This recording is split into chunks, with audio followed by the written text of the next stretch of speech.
Hey guys, welcome back to Homebrew Wednesday, part 2.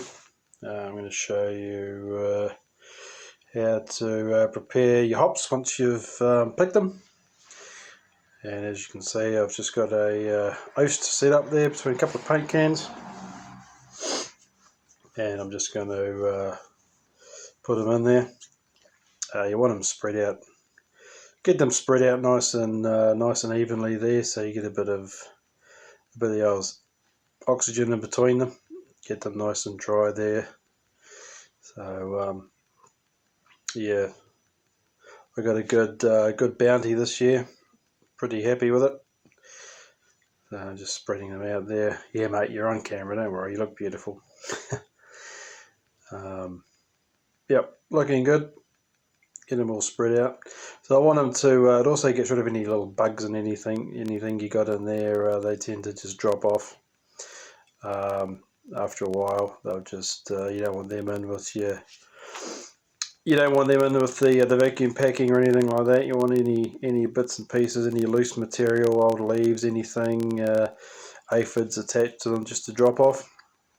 So that's where the old oast comes in and really makes things a lot easier.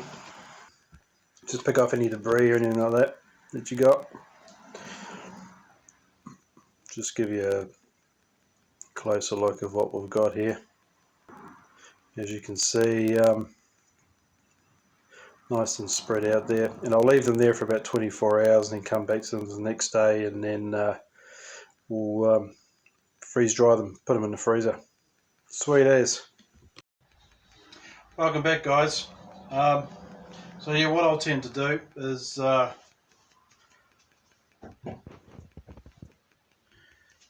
sort the camera angle out a bit. So I've had these sitting here for 24 hours and a little bit more drier than what they were yesterday, and you'll notice that they sort of open up a little bit more. Find the camera, there it is.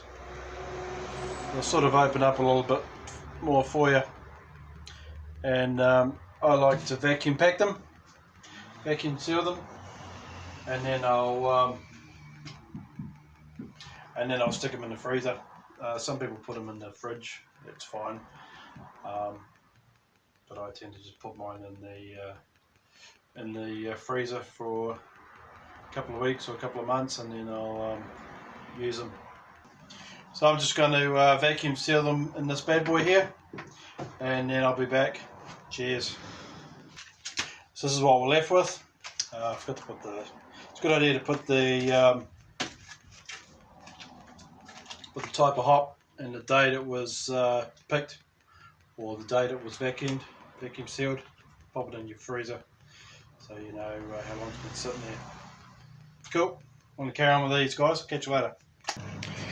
And so yeah, really that's all there is to it, guys. I managed to put all those bags just in there, and they'll sit there until I do my next brew.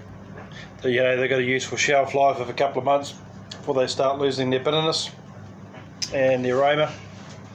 But yeah, they'll be pretty they'll be fine in there for a couple of weeks. Should be all good.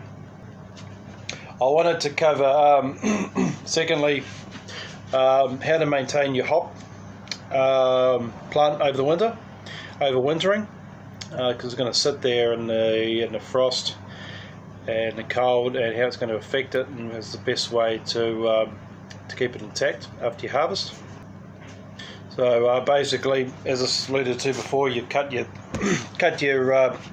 bines down to about 3 foot, and then I'll just cover them with mulch, maybe about 4 or 5 inches thick, and just have the bines sticking out there, and that just really protects against deep freezes, keeps them nice and healthy. So yeah, I'm going to leave this one here, guys. So yeah, just check out the other videos I got there, guys. There's a couple there about how to look after your hops and everything as well. It goes into a bit more detail. Hope you found some value in this Homebrew Wednesday. Catch us on the next one. Cheers.